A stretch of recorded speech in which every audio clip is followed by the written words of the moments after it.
besok hari Senin. Kalau udah masuk hari Senin, rasanya gimana gitu? Segera mandi, lalu berseragam lengkap, dan mengikuti upacara bendera.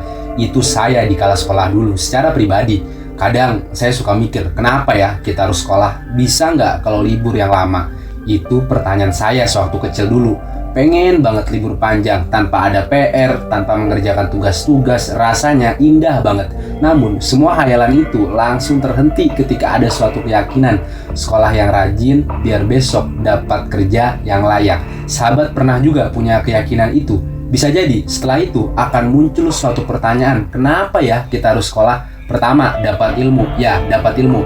Itu salah satu yang kita cari di kala sekolah. Ilmu itu bisa diibaratkan seperti senjata. Senjata untuk apa? Untuk menjalani kehidupan. Matematika, pendidikan agama, IPA, IPS, PKN, dan lainnya memang suatu ilmu yang kita temukan di kala sekolah dulu. Dan itu tidak hanya sebatas ilmu saja, tapi disiplin ilmu tersebut memudahkan kita dalam menjalani kehidupan. Kedua, bertemu dengan berbagai orang dapat mengungkit daya pikir. Kalau di sekolah, kita ketemu banyak orang kan, entah itu yang satu angkatan hingga kakak kelas, apalagi waktu SD. Ada 6 tingkatan. Bertemu dengan berbagai orang itu dapat membuat daya pikir kita berkembang. Karena apa? Karena secara sadar maupun tidak sadar, pikiran kita akan memilah, oh si A tipenya begini, si B tipenya begini, dan seterusnya. Nah, dari sanalah kita akan melihat berbagai karakter, berbagai perilaku, berbagai ciri khas individu, sehingga akan menambah wawasan dan daya pikir akan berkembang secara efektif. Ketiga, bekal untuk kerja. Secara pribadi, saya masih melihat bahwa untuk bekerja di Indonesia masih memerlukan ijazah.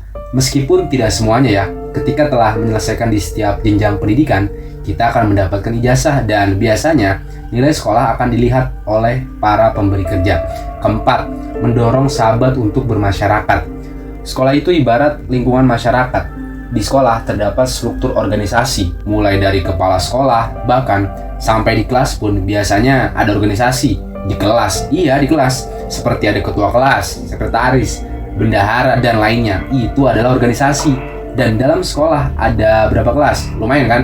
Kalau mereka sedang berkumpul atau bermain di lapangan, itu ibarat kayak lagi dalam masyarakat, atau bisa juga kayak dalam suatu lingkup negara.